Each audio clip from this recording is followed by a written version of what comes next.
আসসালামু আলাইকুম। Job seeker চ্যানেলের পক্ষ থেকে সবাইকে স্বাগতম। আজকে আমরা পড়াশোনা করব বাংলাদেশের শিল্প এবং বাণিজ্য। আমরা যদি এখানে খেয়াল করি তো এই যে চ্যাপ্টারটা, এই চ্যাপ্টারে প্রায় 52টা পেজে একটা চ্যাপ্টার কভার করছে। তার মানে একটা বেশ বড়সড় একটা চ্যাপ্টার।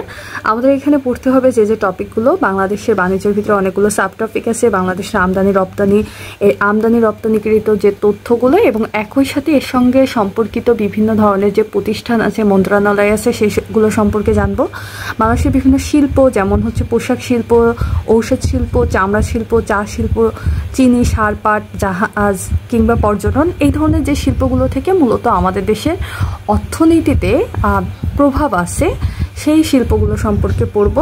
এরপরে পড়ব ব্যাংকিং ব্যবস্থা সম্পর্কে, যেখানে আছে বিভিন্ন ব্যাংক সম্পর্কে জানবো, বিস্তারিত জানবো আমরা বাংলাদেশ ব্যাংক সম্পর্কে, ব্যাংকের যে নোটগুলো সম্পর্কে, বিমা, পুঁজিবাজার এগুলো সম্পর্কে, বা ব্যাংকিং অর্থাৎ হচ্ছে ব্যাংকিং নিয়ে যতগুলো সংগঠন সংশ্লিষ্ট আছে সেগুলো সম্পর্কে আমরা জানবো।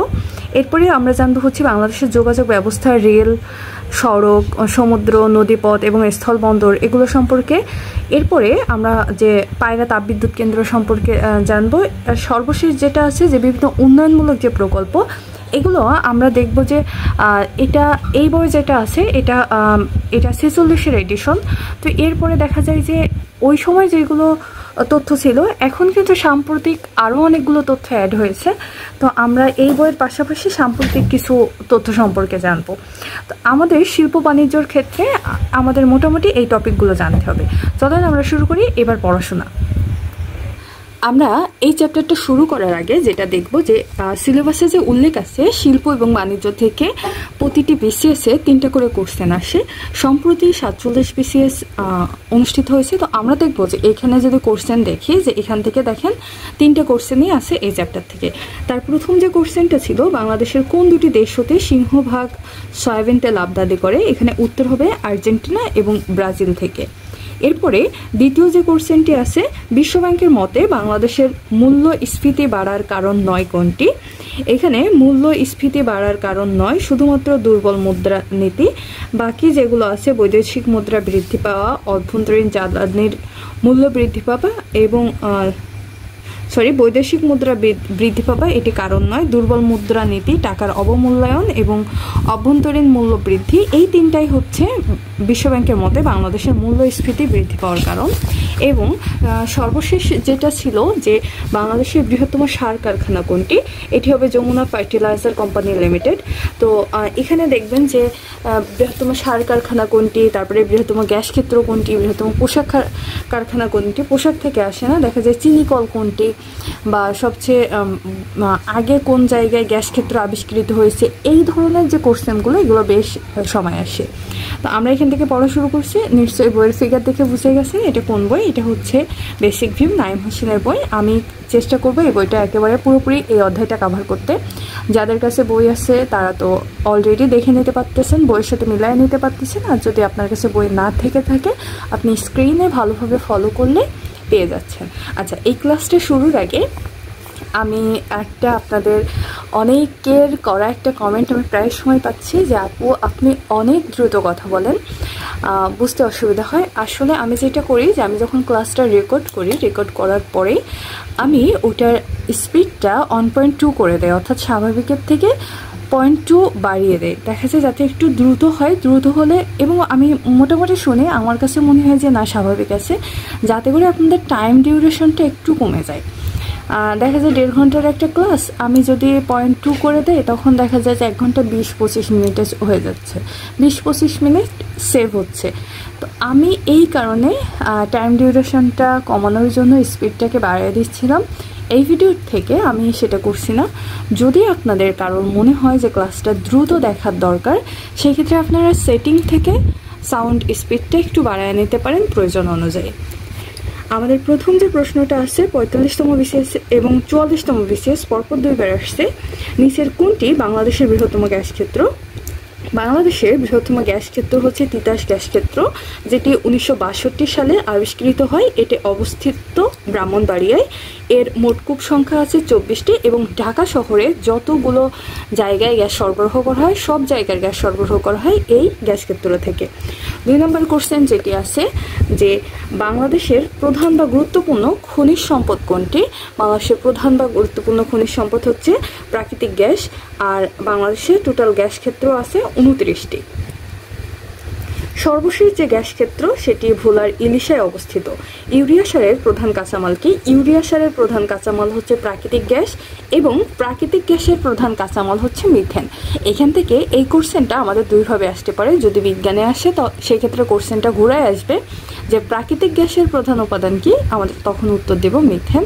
আর যদি সাধারণ জ্ঞান হিসেবে আসে বা বাংলাদেশ বিষয়গুলি থেকে আসে সেই ক্ষেত্রে আমাদের উত্তর হবে ইউরিয়া সার। কোশ্চেনটা হবে যে ইউরিয়া সারের প্রধান কাঁচামাল কি? এটা শিল্প বাণিজ্যের ভিতর থেকে আসবে, এটি প্রাকৃতিক গ্যাস।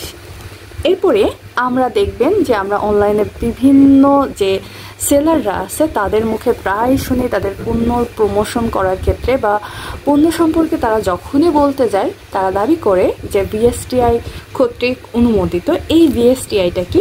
বিএসটিআই এর ফুল ফর্ম এখানে জানতে চেয়েছে। এটি 44তম একটা কোশ্চেন ছিল। Bangladesh standards and testing institution. এটি মূলত পণ্যের মান নিয়ন্ত্রণকারী একমাত্র সংস্থা যেটি শিল্প মন্ত্রণালয়ের অধীনে এবং একটি সরকারি স্বায়ত্তশাসিত সংস্থা। নিচের কোনটি বাংলাদেশের বৃহত্তম গ্যাস ক্ষেত্র? বৃহত্তম গ্যাস ক্ষেত্র তিতাস। এটা একই কোশ্চেন 45-এ এসেছে, আমরা আগেও একবার পড়ে ফেলছি। নিচের কোন জেলাটি কয়লা সমৃদ্ধ? আমরা জানি দিনাজপুর জেলাটা সবচেয়ে বেশি কয়লা সমৃদ্ধ। প্রথম যে কয়লার খনি আবিষ্কৃত হয় সেটি দিনাজপুরের বড়পুকুরিয়ায়। তবে সম্প্রতি দিনাজপুরের হাকিমপুর, ইসবপুর এবং মুর্শিদপুরে লোহার খনির সন্ধান পাওয়া গিয়েছে। এই খনিজ সম্পদ অনুসন্ধান এবং মূল্যায়নের কাজে নিয়োজিত যে প্রতিষ্ঠান সেটি হচ্ছে জিএসবি অর্থাৎ জিওলজিক্যাল সার্ভে অব বাংলাদেশ। এই সংস্থাটি এই লোহার খনিটা আবিষ্কার করেছে। বাংলাদেশের প্রথম সামুদ্রিক গ্যাস ক্ষেত্র কোনটি? বাংলাদেশের 2টা সামুদ্রিক গ্যাস ক্ষেত্র আছে, একটা কুতুবদিয়া আর একটা হচ্ছে সাঙ্গু ভ্যালি। সাঙ্গু ভ্যালি হচ্ছে বাংলাদেশের প্রথম সামুদ্রিক গ্যাস ক্ষেত্র, যেটা আবিষ্কার করে 1996 সালে যুক্তরাজ্যের কেয়ার্ন এনার্জি। এটি চট্টগ্রামে অবস্থিত এবং দ্বিতীয়টি হচ্ছে কুতুবদিয়া। এরপরে আমরা বাংলাদেশের বাণিজ্য ভারসাম্য কিভাবে রক্ষা হয় এটা সম্পর্কে জানবো। বাণিজ্য ভারসাম্য রক্ষা হয় প্রবাসীদের পাঠানো রেমিটেন্সের মাধ্যমে। পূর্বে এটি IMF এর বেইল আউট প্যাকেজ অনুসরণ করে এটি রক্ষা পেত। আর বাণিজ্য ভারসাম্য বলতে বোঝায় কোনো দেশের 3 মাসের আমদানি ব্যয় যদি রিজার্ভ রাখতে পারে তাহলে সেই দেশকে বাণিজ্য ভারসাম্য রক্ষিত দেশ বলা হয়, বা 3 মাস আমদানি ব্যয় রিজার্ভ রাখাকেই বলা হয় বাণিজ্য ভারসাম্য। অ্যালায়েন্স যে দেশভিত্তিক গার্মেন্টস ব্র্যান্ডগুলোর সংগঠন, এই গার্মেন্টস ব্র্যান্ডগুলোর সংগঠন অ্যালায়েন্স হচ্ছে যুক্তরাষ্ট্রভিত্তিক। এটি 24 এপ্রিল 2023 সালে গঠিত হয়। 2013 সালের 24 এপ্রিল রানা প্লাজা ধসের পরে বাংলাদেশের যে পোশাক ক্রেতাগণের বিভিন্ন দাবিতে বিভিন্ন জোট গঠন করেছে। এই যে জোট, এই জোটটার নাম হচ্ছে অ্যালায়েন্স। এছাড়াও ইউরোপীয় ইউনিয়নের যতগুলো পোশাক ক্রেতাদের ব্র্যান্ড ভিত্তিক যে জোট সেটা হচ্ছে অ্যাকর্ড। আর এই অ্যাকর্ডটা বর্তমানে এর কার্যক্রম স্থগিত আছে। এরপরে 2018 সালে বাংলাদেশের মোট রপ্তানি আয় কত ছিল? যেহেতু এটা 2018 সালের তথ্য আমাদের কোনো কাজে লাগবে না, তাই আমরা এখানে পড়ব 2024-25 সালের রপ্তানি আয় কত ছিল। এখানে $48.28 বিলিয়ন, 48.28 বিলিয়ন ডলার। আর যদি জিজ্ঞাসা করি যে প্রবৃদ্ধি কত ছিল, সেই ক্ষেত্রে হবে 8.58%। 8.58%। 2018-19 অর্থ বছরে প্রাণোদ্যানা রাখা হয়েছিল কত? আমাদের ওই তথ্যটা মুখস্থ করার দরকার নেই। আমরা 2025-26-এর যে প্রাণোদ্যানা রাখা হয়েছে সেটা হচ্ছে 8,000 কোটি টাকা। যখনই যে তথ্যটা পড়বেন ওই সময়ের বা ওই সাময়িক তথ্যটা জেনে নেবেন। এখন 25-এ যেহেতু ভিডিওটা রেকর্ড করা, এই সময় 25-এর তথ্যগুলো দিচ্ছি। পরবর্তীতে আপনি যে কোনো সালে যখন এটা দেখবেন এই তথ্যটা এখানে আপডেট তথ্যটা ইনক্লুড করে নেবেন। 12 নম্বর যে কোশ্চেন আসে, বাংলাদেশে কোনটি ব্যাংক নোট নয়? বাংলাদেশে 3টা সরকারি নোট আছে, 1 টাকা, 2 টাকা এবং 5 টাকার নোট। বাকি যে 7টি নোট আছে এই 7টি নোট হচ্ছে ব্যাংক নোট। তাহলে 2 টাকা সরকারি নোট, বাকিগুলো এখানে ব্যাংক নোট। আর সরকারি মুদ্রা আছে 5টি। এই 5টার মধ্যে যে 5টাই সরকারি মুদ্রা, সেই 5টার কোনোটাই বর্তমানে চলমান নেই। 1 টাকা, 1 পয়সা, 5 পয়সা, 10 পয়সা, 25 পয়সা এবং 50 পয়সা। বাংলাদেশে বর্তমানে প্রচলিত যে টাকাগুলো আছে 1 টাকা, 2 টাকা, 5 টাকা, সবগুলোই হলো ব্যাংক মুদ্রা। তাহলে বাংলাদেশে ব্যাংক মুদ্রা আছে 3টি আর সরকারি নোট আছে 3টি। ব্যাংক নোট আছে 7টি আর সরকারি মুদ্রা আছে 5টি। এরপরে বাংলাদেশের অন্যতম বিশেষায়িত ব্যাংক কি? বিশেষায়িত ব্যাংক বলতে কোন ব্যাংকগুলোকে বোঝায়? যেগুলো বিশেষ কাজের জন্য। বিশেষায়িত শব্দটা আসছে বিশেষ থেকে, অর্থাৎ বিশেষ কোনো কাজের জন্য যে ব্যাংকগুলো গঠন করা হয় সেইগুলোকে বিশেষায়িত ব্যাংক বলে। তো আমরা বাংলাদেশে এরকম 3টা ব্যাংক আছে। কৃষির জন্য যে ব্যাংকটা কাজ করে সেটা হচ্ছে বাংলাদেশ কৃষি ব্যাংক, 1973 সালে প্রতিষ্ঠিত হয়, এটি সর্বপ্রথম ব্যাংক। এবং দ্বিতীয় যেটি আছে রাজশাহী কৃষি উন্নয়ন ব্যাংক। যেহেতু স্থানের নাম উল্লেখ আছে তাহলে অবশ্যই এটি রাজশাহী অঞ্চলের জন্য এটি প্রতিষ্ঠিত। এরপরে এটি প্রতিষ্ঠিত হয় 1987 সালে। দেখেন, 1973 সালে বাংলাদেশ কৃষি ব্যাংক, 1987 সালে রাজশাহী কৃষি ব্যাংক, রাজশাহী 87, শাহী থেকে 87 এভাবে মনে রাখা যায়। এরপরে প্রবাসী কল্যাণ ব্যাংক প্রতিষ্ঠিত হয় 2010 সালে। এটা প্রবাসীদের যত ধরনের সুযোগ সুবিধা বা তাদের যে প্রবলেমগুলো সলভিংয়ের যে কাজ করে থাকে সেটা প্রবাসী কল্যাণ ব্যাংক করে, যেটি 2010 সালে প্রতিষ্ঠিত হয়। এরপরে বাংলাদেশের সরকারি ইপিজেটের সংখ্যা কত? বাংলাদেশের সরকারি ইপিজেটের সংখ্যা হচ্ছে 8টি, তবে মোট ইপিজেটের সংখ্যা হচ্ছে 10টি। এই 10টির মধ্যে সরকারি 8টি এবং 2টি হচ্ছে বেসরকারি। আর বাংলাদেশের যতগুলো যে 8টি সরকারি যে ইপিজেড আছে সেই ইপিজেডগুলো হচ্ছে চট্টগ্রাম, মোংলা, ঈশ্বরদী, ঢাকা। উত্তরা ইপিজেড নামে যে ইপিজেডটা সেটা হচ্ছে নীলফামারীতে অবস্থিত। উত্তরা ইপিজেড অবস্থিত নীলফামারীতে, বাকিগুলো জায়গার নামেই আছে। এরপরে কুমিল্লা, আদমজি এবং কর্ণফুলী ইপিজেড। 1983 সালে প্রতিষ্ঠিত দেশের প্রথম ইপিজেড যেটি, সেটি হালিশহর চট্টগ্রামে অবস্থিত। আয়তনে দেশের বৃহত্তম ইপিজেড ঢাকা এবং একমাত্র কৃষিভিত্তিক ইপিজেড উত্তরা ইপিজেড নীলফামারী। আমাদের এই উত্তরা ইপিজেড সম্পর্কে 2টা তথ্য মনে রাখতে হবে। এটা হচ্ছে যে এটি একমাত্র কৃষিভিত্তিক ইপিজেড, আর দ্বিতীয় যেটা মনে রাখতে হবে এটার অবস্থান, এটি নীলফামারীতে অবস্থিত। পটুয়াখালী, যশোর এবং গাইবান্ধায় এই 3টা জায়গায় নতুন করে পরবর্তীতে 3টা সরকারি ইপিজেড হওয়ার প্রস্তাবনা আছে। তাছাড়াও দেশে যে 2টা ইপিজেড বেসরকারি ইপিজেড আছে, আর দেশে মোট ইপিজেড হবে 10টি। বাংলাদেশে প্রথম মোবাইল ব্যাংকিং চালু করে কোন ব্যাংক? এটি ডাচ বাংলা ব্যাংক 2011 সালে। এরপরে বর্তমানে যার নাম হচ্ছে রকেট। এজেন্ট ব্যাংকিং চালু করে প্রথম ব্যাংক এশিয়া এজেন্ট, 3 অক্ষর এভাবে মনে রাখা যায়। আর এশিয়া আর এবি, এই 2টা এ দিয়ে আমি যদি বলতাম মনে রাখেন এজেন্ট ব্যাংকিং, সেই ক্ষেত্রে যেটা হতো এবি ব্যাংকিং সম্পর্কে, আমাদের এবি ব্যাংক সম্পর্কে পড়া লাগবে যে এটা হচ্ছে বাণিজ্যিক ব্যাংক, বেসরকারি বাণিজ্যিক ব্যাংক। বি থেকে বেসরকারি বাণিজ্যিক, এভাবে মনে রাখতে পারি আমরা। এবং প্রথম অনলাইন যে লেনদেন সেবা পেপাল, এটি কোন সরকারি ব্যাংক প্রথম চালু করে? এটি সোনালী ব্যাংক চালু করে। সোনালী ব্যাংক হচ্ছে বাংলাদেশের সর্ববৃহৎ রাষ্ট্রায়ত্ত বাণিজ্যিক ব্যাংক। আর বেসরকারি যে ব্যাংক প্রথম, সেটি হচ্ছে বাণিজ্যিক ব্যাংক এবি ব্যাংক। তাহলে আমরা ব্যাংক সম্পর্কে এখানে যে তথ্যগুলো পড়লাম আরেকবার একটু রিকল করি যে প্রথম ব্যাংক মোবাইল ব্যাংকিং চালু করে ডাচ বাংলা, যেটার নাম বর্তমানে রকেট, এটি চালু করে 2011 সালে। সোনালী ব্যাংক সর্বপ্রথম অনলাইন ব্যাংকিং চালু করে পেপাল। এবং এজেন্ট ব্যাংকিং চালু করে সর্বপ্রথম 2014 সালে ব্যাংক এশিয়া এজেন্ট, 3 অক্ষর। এরপরে পেপাল চালু করে সোনালী পাল ল, হ্যাঁ, পেপাল সোনালী, 3 অক্ষর আর নালী, তবে রূপালীর সঙ্গে কিন্তু গুলাবেন না। সোনালী যদি লি দিয়ে মনে রাখতে বলি তাহলে রূপালী চলে আসে, তবে রূপালী না, সোনালী পেপালের জন্য সোনার দিন বা একটা সুবর্ণ সুযোগ নিয়ে আসছে বাংলাদেশে, এভাবে মনে রাখেন। এবি ব্যাংক এটা প্রথম বাংলাদেশের বেসরকারি বাণিজ্যিক ব্যাংক। সোনালী ব্যাংক বাংলাদেশের সর্ববৃহৎ রাষ্ট্রায়ত্ত বাণিজ্যিক ব্যাংক। ট্যারিফ কমিশন কোন মন্ত্রণালয়ের অধীনে? ট্যারিফ কমিশন বাণিজ্য মন্ত্রণালয়ের অধীনে। এটি 1973 সালে এবং বাংলাদেশ যে ট্যারিফ, এবং 1992 সালে নাম পরিবর্তন করে রাখে বাংলাদেশ ট্যারিফ কমিশন। তাছাড়া trading corporation of Bangladesh, TCB বাণিজ্য মন্ত্রণালয়ের অধীনে। তাহলে ট্যারিফ কমিশন হচ্ছে বাণিজ্য মন্ত্রণালয়ের অধীনে, আবার টিসিবিও বাণিজ্য মন্ত্রণালয়ের অধীনে। বাংলাদেশের তৈরি জাহাজ স্টেলা ম্যারিস রপ্তানি করে কোন দেশে? ডেনমার্কে। জাহাজ সম্পর্কে, আমাদের জাহাজ শিল্প সম্পর্কে যা কিছু পড়তে হবে তার প্রায় অর্ধেক এবং মেইন গুরুত্বপূর্ণ টপিকটুকু এইখানে দেওয়া আছে, এইটুকু 2-3 লাইনের মধ্যে। আমাদের প্রথম যেটি আছে যে বাংলাদেশের তৈরি জাহাজ স্টেলা ম্যারিস 2008 সালে ডেনমার্কে রপ্তানি করা হয়। এই জাহাজটি নির্মাণ প্রতিষ্ঠান ছিল আনন্দ শিপইয়ার্ড লিমিটেড। আনন্দ শিপইয়ার্ড জার্মানিতে সবচেয়ে বৃহৎ জাহাজ বাণিজ্য করে সেটি হচ্ছে এমভি আনসু। তাহলে আমরা দেখলাম যে আনন্দ শিপইয়ার্ড এখনো পর্যন্ত 2টা জাহাজ রপ্তানি করছে, বা 2টা জাহাজের রপ্তানি সম্পর্কে আমাদের মনে রাখতে হবে। একটা হচ্ছে স্টেলা ম্যারিস, যেটা ডেনমার্কে 2018 সালে রপ্তানি করে, এবং ওই আনন্দ শিপইয়ার্ড যেটি নারায়ণগঞ্জে অবস্থিত, এটি সবচেয়ে বৃহৎ যে বাণিজ্য জাহাজ এমভি আনসু সেটি রপ্তানি করে জার্মানিতে। তাহলে বাংলাদেশের তৈরি সবচেয়ে বৃহৎ বাণিজ্য জাহাজ কোনটি? এমভি আনসু। এমভি আনসু তৈরি করে কোন প্রতিষ্ঠান? আনন্দ শিপইয়ার্ড। আনন্দ শিপইয়ার্ড কোথায় অবস্থিত? নারায়ণগঞ্জে। আর এই এমভি আনসু বিক্রি করা হয় কোন দেশে? জার্মানিতে।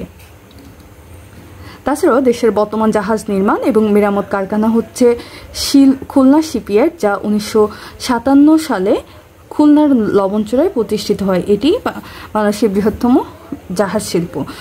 আচ্ছা, এই জাহাজের যে অঞ্চল, এই অঞ্চলে একজন বীরশ্রেষ্ঠ সমাধি আছে, মনে করে অবশ্যই কমেন্ট করবেন যদি জানা থাকে কার সমাধি এখানে। এটাও কিন্তু গুরুত্বপূর্ণ প্রশ্ন। আমাদের 7 জন বীরশ্রেষ্ঠের কার সমাধি কোথায় এবং কে কত নম্বর সেক্টরে যুদ্ধ করছিল, তো কার কবর এই খুলনা শিপইয়ার্ডে আছে এটা জানাবেন কমেন্টে। 2013 সালে প্রথম যুদ্ধজাহাজ বিএনএস পদ্মা নির্মাণ করে এই খুলনা শিপইয়ার্ড। বেনাপোল স্থল বন্দর সংলগ্ন ভারতের স্থল বন্দরের নাম কি? পোল পেট্রোপোল। হ্যাঁ, বেনাপোল পেট্রোপোল। আর বেনাপোল হচ্ছে বাংলাদেশের সবচেয়ে বড় স্থল বন্দর, যেটি যশোর জেলায় অবস্থিত, এবং সিলেটের যে স্থল বন্দর সেটার নাম হচ্ছে তামাবিল, আর তার নিকটে ভারতের ডাউকি অবস্থিত। চুয়াডাঙ্গার দর্শনার বিপরীতে ভারতের কৃষ্ণনগর, চাঁপাইনবাবগঞ্জের সোনা মসজিদের বিপরীতে ভারতের মাহাদীপুর। ন্যাশনাল গ্যাস ফার্টিলাইজার ফ্যাক্টরি লিমিটেডের উৎপাদিত সারের নাম কি? ইউরিয়া এবং এএসপি। আচ্ছা, এখানে আমরা যখন কোনো গ্যাস ফ্যাক্টরি সম্পর্কে পড়ব, আমরা চেষ্টা করব যে ওই গ্যাস ফ্যাক্টরি থেকে কোন ধরনের গ্যাস কিংবা সার উৎপন্ন হয় সেটা সম্পর্কে। তাহলে national gas fertiliser factory limited এর উৎপাদিত সারের নাম কোনটি? ইউরিয়া এবং ASP. National gas fertiliser factory limited সিলেটের ফেঞ্চুগঞ্জে অবস্থিত। কোথায় অবস্থিত? ফেঞ্চুগঞ্জে। অপরদিকে চট্টগ্রামের পতেঙ্গায় টিএসপি সারের এবং কাফকো চট্টগ্রামে অবস্থিত। পলাশ ঘোড়াশাল সার কারখানায় ইউরিয়া সার উৎপাদিত হয়। অর্থাৎ কোন কোন জায়গাগুলোতে তাহলে ইউরিয়া উৎপাদিত হয়? শুধু ইউরিয়া উৎপাদিত হয় টিএসপি, পতেঙ্গার যে টিএসপি, চট্টগ্রামের পতেঙ্গায় হয় টিএসপি, এবং কাফকো, পলাশ আর ঘোড়াশাল কারখানায় উৎপাদিত হয় ইউরিয়া। তাছাড়াও কর্ণফুলী ফার্টিলাইজার কোম্পানি লিমিটেডের উৎপাদিত হয় হচ্ছে urea. National gas fertiliser limited বাংলাদেশের প্রথম সার কারখানা। তাহলে এখান থেকে দেখেন আসতে পারে যে প্রথম সার কারখানা কোনটি? National gas fertiliser company limited. এটা ছিল 35তম প্রশ্ন। আর 47তমতে যেটা আসছিল যে বাংলাদেশের বৃহত্তম সার কারখানা কোনটি, তার মানে আমাদের এখান থেকে বোঝা যাচ্ছে সার কারখানার যে তথ্যগুলো এখানে দেওয়া আছে সেই তথ্যগুলো আমাদের একটু গুরুত্ব দিয়ে পড়তে হবে। উপাদান কি, বা বড় কোনটা, প্রথম কোনটা, বৃহত্তম কোনটা, ক্ষুদ্রতম কোনটা, কোন সার কারখানা থেকে কোন ধরনের সার উৎপাদন হয়, এগুলো সম্পর্কে জানতে হবে। একটি বাংলাদেশের উন্নয়ন ফোরামের সমন্বয়কারী সংস্থা কোনটি? বিশ্বব্যাংক। এই প্রতিষ্ঠিত হয় মূলত ফ্রান্সের তত্ত্বাবধানে, অর্থাৎ এই যে বিডিএফ বা বাংলাদেশ ডেভেলপমেন্ট ফোরাম, এটি প্রতিষ্ঠা করে ফ্রান্স। আর এর প্রতিষ্ঠাকালীন নাম ছিল বাংলাদেশ এইড গ্রুপ বা ব্যাগ। বাংলাদেশের সর্বাধিক বৈদেশিক মুদ্রা অর্জনকারী খাত হচ্ছে রেডিমেড গার্মেন্টস। তামাবিল সীমান্তের সাথে ভারতের কোন শহরটি অবস্থিত? ডাউকি। বিটিআরসি এর ইংরেজি পূর্ণরূপ কি? বাংলাদেশ টেলিকমিউনিকেশন রেগুলেটরি কমিশন, যেটি 2001 সালে এর প্রতিষ্ঠিত হয়, কিন্তু কার্যক্রম শুরু হয় 2002 সালে। এটি স্বাধীন কমিশন যা দেশের টেলিযোগাযোগ ব্যবস্থার উন্নয়ন এবং নিয়ন্ত্রণে কাজ করে। তাহলে বিটিআরসি মূলত কিসে কাজ করে? টেলিযোগাযোগ ব্যবস্থাপনার উন্নয়ন এবং নিয়ন্ত্রণে কাজ করে। কর্মসংস্থান ব্যাংক প্রতিষ্ঠিত হয় কোন সালে? কর্মসংস্থান ব্যাংক প্রতিষ্ঠিত হয় 1998 সালে। এটি মূলত শিক্ষিত যুবকদের কর্মসংস্থানের লক্ষ্যে 1998 সালে এই ব্যাংকটি প্রতিষ্ঠিত হয়। এটি একটি রাষ্ট্র পরিচালিত ব্যাংক। বাংলাদেশের প্রথম বেসরকারি ব্যাংক কোনটি? বাংলাদেশের প্রথম বেসরকারি ব্যাংক হচ্ছে আরব বাংলাদেশ ব্যাংক। কিন্তু যদি জিজ্ঞাসা করে বাংলাদেশের প্রথম বেসরকারি বাণিজ্যিক ব্যাংক কোনটি, সেটা হবে এবি ব্যাংক। যদি জিজ্ঞাসা করে বাংলাদেশের প্রথম বিদেশি বাণিজ্যিক ব্যাংক কোনটি, সেই ক্ষেত্রে উত্তর হবে স্ট্যান্ডার্ড চার্টার্ড ব্যাংক। তাহলে আমরা এখানে খেয়াল করলাম যে প্রথম বেসরকারি ব্যাংক, শুধুমাত্র বেসরকারি যদি থাকে তাহলে আরব বাংলাদেশ ব্যাংক। যদি বলে বাংলাদেশের প্রথম বেসরকারি বাণিজ্যিক ব্যাংক, বেসরকারি এবং বাণিজ্যিক দুইটা উল্লেখ থাকে, তাহলে সেটা হবে এবি ব্যাংক। কিন্তু যদি বলে বিদেশি, অর্থাৎ আমরা লিখতে পারি ফরেন বাণিজ্যিক ব্যাংক, তাহলে ফরেন বাণিজ্যিক ব্যাংক কোনটা প্রথম? সেটা হচ্ছে স্ট্যান্ডার্ড চার্টার্ড ব্যাংক। ক্লিয়ার? তাহলে আমরা এখান থেকে বাণিজ্যিক বা বেসরকারি দিয়ে 3টা তথ্য পড়লাম। প্রথম বেসরকারি ব্যাংক আরব বাংলাদেশ ব্যাংক, প্রথম বেসরকারি বাণিজ্যিক ব্যাংক এবি ব্যাংক, এবং প্রথম বিদেশি বেসরকারি বাণিজ্যিক ব্যাংক হচ্ছে স্ট্যান্ডার্ড চার্টার্ড ব্যাংক। বাংলাদেশের কোন প্রতিষ্ঠান মাইক্রো ক্রেডিট সম্মেলনের উদ্যোক্তা? এটা বর্তমানে খুবই আলোচিত, বিশেষ করে যখন এই যে 5 আগস্টের পর থেকে নতুন করে এই যে বর্তমান যে সরকার আছে তার আমল থেকে, তো কারণ ইনি অর্থাৎ হচ্ছে ডক্টর মোহাম্মদ ইউনূসই এই গ্রামীণ ব্যাংকের প্রতিষ্ঠাতা। তো আমাদের এটা একটু ভালো করে পড়তে হবে। মাইক্রো ক্রেডিট সম্মেলনের অন্যতম উদ্যোক্তা হচ্ছে গ্রামীণ ব্যাংক, যেটা আর যে প্রতিষ্ঠাতা সেটা হচ্ছে ডক্টর মোহাম্মদ ইউনূস। বাংলাদেশে 5টি নন শিডিউল ব্যাংক আছে। কয়টি? 5টি নন শিডিউল ব্যাংক। তাহলে গ্রামীণ ব্যাংক কোন ধরনের ব্যাংক? এটি একটি নন শিডিউল ব্যাংক, তার মধ্যে একটা হচ্ছে গ্রামীণ ব্যাংক। এই গ্রামীণ ব্যাংক প্রতিষ্ঠিত হয় 1993 সালে। কত সালে? 1993 সালে। আমাদের পরের যে কোশ্চেনটি আছে, স্বাধীন বাংলাদেশে 100 টাকার নোট কবে চালু হয়? প্রথম চালু হয় 4 মার্চ 1972 সালে। প্রথম নোট চালু হয় 4 মার্চ 1972 সালে এবং 100 টাকার নোট দিয়ে সেই যাত্রাটা শুরু হয়। কোন ব্যাংক বাংলাদেশের দারিদ্রতম জনগোষ্ঠীকে ঋণ এবং বিদেশে ঋণ দিয়ে দেশে বিদেশে সুনাম করিয়েছে? বাংলাদেশ ব্যাংক। এই ঋণ দেওয়ার কারণে এই সুনাম থেকে তিনি 2006 সালে শান্তিতে নোবেল পুরস্কার লাভ করে। এই ব্যাংকটা প্রতিষ্ঠিত হয় 1983 সালে এবং বাংলাদেশে যে 5টি নন শিডিউল ব্যাংক আছে তার মধ্যে একটি এই গ্রামীণ ব্যাংক। বাংলাদেশের রেলওয়ের সর্ববৃহৎ কারখানা কোথায় অবস্থিত? সৈয়দপুরে অবস্থিত। রেলপথে ঢাকা থেকে খুলনার দূরত্ব কত? 412 কিলোমিটার। আচ্ছা, এখানে একটু তথ্যটা আপডেট করা দরকার ছিল, আমি ইনকেস এটা ভুলে গেছি, কারণ নতুন করে আর একটা ট্রেন শুরু হয়েছে যেটা ভোর 6টার দিক থেকে যায় এবং 9টা বা 9:30টার ভিতরে ঢাকায় পৌঁছে যায়। তো সেই ক্ষেত্রে এই দূরত্বটা আরও কমে আসছে। তো আপনারা প্লিজ এটা একটু দেখে কারেক্ট করে নেবেন যে বর্তমানে ট্রেনে সর্বোচ্চ কতটুকু পথ পাড়ি দিতে হয় খুলনা থেকে ঢাকায় যাওয়ার জন্য। নিম্নলিখিত কোন দেশের সাথে কোন দেশ থেকে বর্তমানে বাংলাদেশ সবচেয়ে বেশি সাহায্য পায়? এটা হচ্ছে জাপান। জাপানের জাইকা নামক একটা সংগঠন আসে সেখান থেকে। তাছাড়া যদি আমাদের জিজ্ঞাসা করে, দেশ না, দেশ বললে জাপান, যদি বলে সংস্থা থেকে তাহলে আইডিএ থেকে সবচেয়ে বেশি সাহায্য পায়। দেশের প্রথম ঔষধ পার্ক কোথায় অবস্থিত? প্রথম ঔষধ পার্ক অবস্থিত গজারিয়ায়, যেটা মুন্সিগঞ্জের বাউশিয়া এলাকায় 200 একর জমির উপরে এই ঔষধ শিল্প পার্কটি স্থাপিত হয়েছে। বাংলাদেশ পরমাণু কমিশন গঠিত হয় কোন সালে? এটি 1973 সালে গঠিত হয়।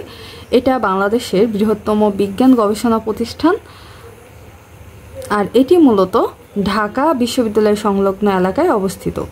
আর এটি বাংলাদেশের একমাত্র পরমাণু গবেষণা এবং উন্নয়ন প্রতিষ্ঠান। বাংলাদেশে সর্বপ্রথম ডিজিটাল টেলিফোন ব্যবস্থা চালু হয় কত সালে? 4 জানুয়ারি 1990 সালে। আর 12ই ডিসেম্বরকে বাংলাদেশের ডিজিটাল বাংলাদেশ দিবস বলা হয়, কারণ এই 12ই ডিসেম্বর 2021 সালে বাংলাদেশে প্রথম 5G চালু করা হয়। জিয়া সার কারখানায় উৎপাদিত সারের নাম কি? জিয়া সার কারখানায় উৎপাদিত সারের নাম হচ্ছে ইউরিয়া সার, যার নাম বর্তমানে Ashuganj fertiliser and company limited. তাহলে আশুগঞ্জ যেটা সেটাই হচ্ছে জিয়াগঞ্জ, জিয়া জ, আর এটার উৎপাদিত সার হচ্ছে ইউরিয়া। তো আমরা এখান থেকে খেয়াল করলাম যে সার কারখানাগুলো কোন ধরনের সার উৎপাদন করে, এটা নিয়ে আমরা প্রায় 2টা কোশ্চেন পড়লাম। তো আমরা যখন সার কারখানা সম্পর্কে পড়ব তখন এই টপিকটাতে একটু গুরুত্ব দেব, কোনটা বড়, কোনটা বৃহত্তম, কোনটা প্রথম, কোনটা ছোট, এবং কোনটা কোথায় অবস্থিত, আর কোনটাতে কোন সার উৎপাদিত হয়। বাংলাদেশের বৃহত্তম স্থল বন্দর কোনটি? এটা রিপিট করছে, এটা বেনাপোল, যেটা বর্তমানে বাংলাদেশে স্থল বন্দর আছে 25টি, তার মধ্যে সবচেয়ে বড় যেটা সেটা বেনাপোল, যশোরে অবস্থিত। এবং দ্বিতীয় যে বৃহত্তম স্থল বন্দর সেটি হচ্ছে হিলি, দিনাজপুরে অবস্থিত। বাংলাদেশে চীনামাটির সন্ধান পাওয়া গেছে কোথায়? বিজয়পুরে। 1997 সালে বিজয়পুরের নেত্রকোনায় চীনামাটির সন্ধান পাওয়া গিয়েছে। বাংলাদেশে সবচেয়ে বেশি বৈদেশিক মুদ্রা অর্জিত হয় কোন খাত থেকে? এটা তৈরি পোশাক থেকে। বঙ্গবন্ধু সেতুর পিলার সংখ্যা কয়টি? 50টি। বাংলাদেশ কবে প্রথম গ্যাস উত্তোলন শুরু করে? 1957 সালে। 1955 সালে প্রথমে হচ্ছে হরিপুরে গ্যাস ক্ষেত্র আবিষ্কৃত হয়, কিন্তু তার 2 বছর পর থেকে গ্যাস উত্তোলন শুরু হয় সিলেটের হরিপুর থেকে।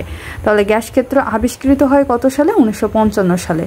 কোথায় প্রথম গ্যাস ক্ষেত্র আবিষ্কৃত হয়? সিলেটের হরিপুরে। কত সাল থেকে গ্যাস উত্তোলন শুরু হয়? 1957 সাল থেকে। বঙ্গবন্ধু সেতুর দৈর্ঘ্য কত? বঙ্গবন্ধু সেতুর দৈর্ঘ্য 4.8 কিলোমিটার। বাংলাদেশের প্রথম ইপিজেড কোথায় অবস্থিত? চট্টগ্রামের হালি শহরে। হরিপুরের তেল আবিষ্কৃত হয় 1986 সালে। হরিপুরে প্রথম তেল ক্ষেত্র আবিষ্কৃত হয় 1986 সালে এবং 87 সাল থেকেই তেল উত্তোলন শুরু হয়। 1994 সালের পরের থেকে এই তেল উত্তোলনটা বন্ধ হয়ে যায়, বা বর্তমানে এটা আর চালু নেই, এটা স্থগিত আছে। দেশের রপ্তানি আয়ের মধ্যে চামড়ার অবস্থান কততম? এটা দ্বিতীয়। প্রথম হচ্ছে তৈরি পোশাক, দ্বিতীয় চামড়া বা চামড়াজাত পণ্য। খুলনা হার্ডবোর্ড মিলে কাঁচামাল হিসেবে ব্যবহৃত হয় কোন ধরনের কাঠ? সুন্দরী কাঠ। অভ্যন্তরীণ কন্টেইনার ডিপো কোথায় অবস্থিত? চট্টগ্রামে একটা আর একটা ঢাকায় অবস্থিত। বাংলাদেশের 2টা কন্টেইনার ডিপো আছে, একটা চট্টগ্রামে আর একটা ঢাকায়। যেটা চট্টগ্রামে অবস্থিত সেটা হচ্ছে দেশের প্রথম এবং বৃহত্তম কন্টেইনার ডিপো, নাম হচ্ছে ইনল্যান্ড কন্টেইনার ডিপোট। আর 1987 সালে কমলাপুরে দ্বিতীয় কন্টেইনার ডিপো বা আইসিডি প্রতিষ্ঠা করা হয়। পিট কয়লার বৈশিষ্ট্য কি? পিট কয়লা অনেক নিম্নমানের কয়লা, এটা ভিজা এবং নরম, আর রান্নার কাজে সাধারণত এই পিট কয়লা ব্যবহার করা হয়। উন্নত মানের কয়লা হচ্ছে বিটুমিনাস কয়লা। বাংলাদেশের দীর্ঘতম রেল সেতু কোনটি? দীর্ঘতম রেল সেতু হচ্ছে বর্তমানে যমুনা নদীতে তৈরি হওয়া যে যমুনা সেতু, তার আগে ছিল হার্ডিংস সেতু, তাহলে বলা যায় যে এখন দ্বিতীয় বৃহত্তম সেতু হচ্ছে হার্ডিংস সেতু। এরপরে ঘোড়াশাল সার কারখানায় উৎপাদিত সারের নাম কি?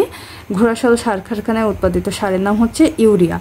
আমরা আবারও একটা পেলাম কোন কারখানায় কোন সার উৎপাদিত হয় সেটা নিয়ে। বাংলাদেশের প্রথম জাহাজ নির্মাণ শিল্প কোথায় অবস্থিত? প্রথম জাহাজ নির্মাণ শিল্প হচ্ছে খুলনাতে অবস্থিত। বাংলাদেশের জাহাজ নির্মাণ এবং মেরামতের জন্য 3টা কারখানা আছে, একটা খুলনা শিপইয়ার্ড, চট্টগ্রাম শিপইয়ার্ড এবং তৃতীয় যেটা সেটা হচ্ছে আনন্দ শিপইয়ার্ড, যেটা নারায়ণগঞ্জে অবস্থিত। আমরা খুলনা শিপইয়ার্ড হচ্ছে প্রথম যুদ্ধ জাহাজ বিএনএস পদ্মা তৈরি করছে, আর আনন্দ শিপইয়ার্ড এখনো পর্যন্ত 2টা জাহাজ বিক্রি করছে, একটা ডেনমার্কে স্টেলা মেরিস এবং আরেকটা জার্মানিতে বিক্রিত যে বাণিজ্যিক জাহাজ সেটা হচ্ছে আনসু, এমভি আনসু। চন্দ্রঘোনা কাঁচামালের প্রধান কাগজ কলের প্রধান কাঁচামাল কি? বাঁশ, কারণ চন্দ্রঘোনা যে কাগজ কল সেটি কর্ণফুলী পেপার মিলস নামে পরিচিত, আর এটি চট্টগ্রামে অবস্থিত। চট্টগ্রামের পাহাড়ি অঞ্চলে প্রচুর পরিমাণে বাঁশ জন্মে, যার কারণে এই যে কাগজ কলের প্রধান কাঁচামাল হচ্ছে বাঁশ। ঢাকা থেকে সরাসরি নোয়াখালী যাওয়ার আন্তঃমহানগরীয় ট্রেনটির নাম কি? উপকূল এক্সপ্রেস। এগার সিন্ধুর এক্সপ্রেস হচ্ছে ঢাকা থেকে কিশোরগঞ্জ যাওয়ার যে ট্রেন সেটার নাম। পারাবত এক্সপ্রেস ঢাকা থেকে সিলেট যাওয়ার যে ট্রেন সেটার নাম। এরপরে চিত্রা এবং সুন্দরবন হচ্ছে খুলনা থেকে ঢাকা যাওয়ার ট্রেন। বাংলাদেশের উন্নত মানের কয়লার সন্ধান পাওয়া গিয়েছে জামালগঞ্জে। আমাদের এত সময় ধরে প্রায় আধা ঘন্টা টাইম ধরে আমরা পড়ছি শুধুমাত্র প্রিভিয়াস ইয়ারের যে কোশ্চেনগুলো ছিল সেগুলো। আমরা এখন মেইন টপিকে চলে আসছি। তো এখান থেকে আমরা যদি পড়া শুরু করি তাহলে দেখা যায় যে আমরা 1 ঘন্টায় বাকি যে পেজগুলো আছে সেগুলো পড়া পসিবল হবে না। সম্ভবত এই ক্লাসটাকে আমাকে 2টা বা 3টা সেগমেন্টে ভাগ করতে হবে। এখন আমরা যেটা পড়ব যে বেসিক টার্মস অফ ট্রেড, অর্থাৎ বাণিজ্য সম্পর্কিত যে বেসিক কিছু শব্দ আছে সেগুলোর পরিচয় সম্পর্কে। প্রথম যে শব্দটি আছে ডাচ ডিসেস। ডাচ ডিসেস এর বাংলা হচ্ছে অর্থনীতির রোগ। অর্থাৎ কোনো একটি দেশ যদি ওই দেশের অর্থনীতির জন্য নির্দিষ্ট একটা সেক্টরের উপরে নির্ভর করে তখন সেই যে সমস্যা, এই সমস্যাটাকে বলা হয় মূলত ডাচ ডিসিজ। এই ডাচ ডিজিজ বাংলাদেশের জন্য যেমন যদি বলা হয় যে বাংলাদেশের একমাত্র বা সবচেয়ে বেশি বাণিজ্যের ক্ষেত্রে অবদান রাখে পোশাক শিল্প। তো বাংলাদেশের জন্য ডাচ ডিজিজ হিসেবে আমাদের যে সেক্টরটা চিহ্নিত করা যাবে সেটা হচ্ছে তৈরি পোশাক শিল্প। এরপরে আছে সরাসরি বা প্রত্যক্ষ বিদেশি বিনিয়োগ বলতে কি বোঝায়? যখন প্রত্যক্ষ বিদেশি বিনিয়োগ হচ্ছে দেশের বাইরে কোনো দেশ থেকে স্বাগতিক দেশে প্রকৃত মূলধন রপ্তানি করা। অর্থাৎ বাইরের কোনো দেশ আমাদের দেশে কোনো উন্নয়নের জন্য কিংবা কোনো ব্যবসার জন্য বা কোনো শিল্প কারখানায় যদি সরাসরি অর্থ প্রদান করে তখন সেটা প্রত্যক্ষ বিনিয়োগ হিসেবে গৃহীত হবে বা এফডিআই হিসেবে গৃহীত হবে। ইলেকট্রনিক মুদ্রা, যার ইংরেজিটাও আমাদের মনে রাখতে হবে, সেটা হচ্ছে ক্রিপ্টোকারেন্সি। ইলেকট্রনিক মুদ্রা বা ক্রিপ্টোকারেন্সি হলো এক ধরনের সাংকেতিক মুদ্রা যার বাস্তব কোনো রূপ নাই। আচ্ছা, আমরা যদি এই ক্ষেত্রে আমাদের ফোনে আমরা যে ধরনের গেমগুলো খেলি, যে দেখা যায় যে ছোট ছোট গেমগুলো খেলার পরে কি হয়, আমরা যখন কোনো গেমে ওই একটা সেক্টর যখন পার করে আরেকটা ধাপে যাই তখন আমাদের কিছু পরিমাণে কয়েন দেওয়া হয়। ওই কয়েনগুলো কিন্তু চাইলে আমরা উঠাতে পারি না বা ওইগুলো ব্যবহার করতে পারি না, ওইটা শুধুমাত্র সাংকেতিক রূপ আছে। তো এইটা হচ্ছে ওই গেমগুলোর ক্ষেত্রে। বর্তমানে এমনও অনেক যেগুলো আছে যে ইলেকট্রনিক্স মুদ্রাগুলোর বা ক্রিপ্টোকারেন্সিগুলোর আসলেই ভ্যালু আছে। এই ধরনের মুদ্রাগুলো হচ্ছে বিটকয়েন, লাইসট কয়েন, মোনোরা এবং ফেসবুকের যে ইলেকট্রনিক একটা নির্দিষ্ট মুদ্রা হিসাবে তৈরি করা হবে সেটার নাম নির্ধারণ করা হয়েছে লিব্রা। তাহলে লিব্রা কি? সেটা হচ্ছে ফেসবুকের নিজস্ব ইলেকট্রনিক মুদ্রার নাম হবে লিব্রা। তাহলে কোন ধরনের টাকার বা অর্থের বাস্তব কোনো রূপ নেই ক্রিপ্টোকারেন্সির। কয়েকটি ক্রিপ্টোকারেন্সির নাম আছে বিটকয়েন, লাইস্টক কয়েন, লিব্রা এবং মোনেরো। সংরক্ষণবাদ কি? সংরক্ষণবাদ মূলত হচ্ছে অবাধ বাণিজ্য নীতির বিরুদ্ধে যে মতবাদ সেটাই। অর্থাৎ হচ্ছে চাইলেই কোনো কিছু করা যাবে না, এক দেশ থেকে আরেক দেশে অবাধ বাণিজ্য করা যাবে না, তার জন্য যত ধরনের ব্যারিয়ারগুলো আছে সবগুলোই এই সংরক্ষণবাদের ভিতরে পড়ে। প্যারাশুল্ক মূলত কোনো আমদানি পণ্যের ওপর যে অতিরিক্ত শুল্ক দেওয়া লাগে সেটা হচ্ছে প্যারাশুল্ক। মানে এই প্যারাশুল্কটা বলা যায় যে পণ্যের উপরে প্যারাদায়ক যে শুল্কটা, অর্থাৎ অতিরিক্ত করে যে শুল্কটা আবার আরোপ করা হয় সেটাই মূলত প্যারাশুল্ক। পরবর্তী যেটা আছে শুল্ক বা ট্যারিফ। আমদানি রপ্তানি পণ্যের ওপর ধার্যকৃত করকে বলা হয় ট্যারিফ বা শুল্ক। কোটা কি? বিদেশি পণ্য প্রবেশে বাধা সৃষ্টির জন্য পণ্যের সংখ্যা এবং পণ্য প্রবেশের সময় নির্ধারণ করে দেওয়া। অর্থাৎ ধরেন আমরা ভারত থেকে পেঁয়াজ কিনবো, তো আমাদের বাংলাদেশে কতটুকু পেঁয়াজ আসতে পারবে বলা হলো যে দিনে 2 টন বা 3 টন পেঁয়াজ আসতে পারবে এবং একটা টাইম ডিউরেশন দেওয়া হলো হয়তো বা 4টা থেকে 6টার ভিতরে এই ট্রাকগুলো বাংলাদেশে ঢুকতে পারবে, এর পরে বা আগে এটা পারবে না। তাহলে তখন সেটা হবে মূলত কোটা, অর্থাৎ নির্দিষ্ট করে দেওয়া। আর কার্টেলকে সমজাতীয় পণ্যের উৎপাদনকারী বা উত্তোলনকারী সরবরাহকারীগণ যদি কোনো জোট বা সংঘবদ্ধ হয়ে দাম রাখার সিদ্ধান্ত করে তখন সেটাকে কার্টেল বলে। যেমন পেট্রোলিয়ামের কার্টেল হচ্ছে ওপেক। আপনার একটা জিনিস খেয়াল করবেন, যেখানে বড় মার্কেট আছে যে একই ধরনের পণ্যের যে দোকানগুলো আছে দামগুলো একই রকম নির্ধারিত করা থাকে, তার থেকে বেশি বা কমে কেউ বিক্রি করবে না। এই ধরনের যদি কোনো ধরনের জোট বা সংগঠন থাকে তাহলে সেটাকে আমরা বলতে পারি কার্টেল। অবমূল্যায়ন বা ডিভ্যালুয়েশন কি? কোনো দেশের নিজ দেশের অন্য দেশের তুলনায় নিজ দেশের মুদ্রার মান কমিয়ে রাখাকে অবমূল্যায়ন বলে বা ডিভ্যালুয়েশন বলে। এই ডিভ্যালুয়েশনের ফলে দুইটা জিনিস হয়, একটা হচ্ছে রপ্তানি বাড়ে আর একটা আমদানি কমে, কিন্তু দীর্ঘমেয়াদে মুদ্রাস্ফীতিও হয়। আচ্ছা, এই যে রপ্তানি বাড়ে এবং আমদানি কমে, এটা কিভাবে? যেহেতু বিভিন্ন দেশের সাথে বাণিজ্যের ক্ষেত্রে সাধারণত ডলারটাকে বিবেচনা করা হয়, তো বাংলাদেশ যদি নিজেদের টাকার মান ডলারের তুলনায় অনেক কমিয়ে দেয়, তখন দেখা যায় বাংলাদেশে তৈরি ওই পণ্যগুলো অন্য একটা দেশেও পাওয়া যাচ্ছে, তো যার মান দেখা যায় যে বাংলাদেশ থেকেও একই পণ্য নিতে পারবে, যে যতটা কম দামে যদি ভারত থেকে সেই পণ্যটা নিতে যায়, যেহেতু ওখানে ডলারের মানটা অনেক বেশি হবে বাংলাদেশের তুলনায়, তাহলে সেই পণ্যটা তার থেকে বেশি দামে তাকে কিনতে হবে। তো সে কী করবে? যে দেশে ডিভ্যালুয়েশন আছে, অর্থাৎ যে দেশে মুদ্রার মানটা ডলারের তুলনায় অনেক কম, সে সেখান থেকে ওইটা কিনবে।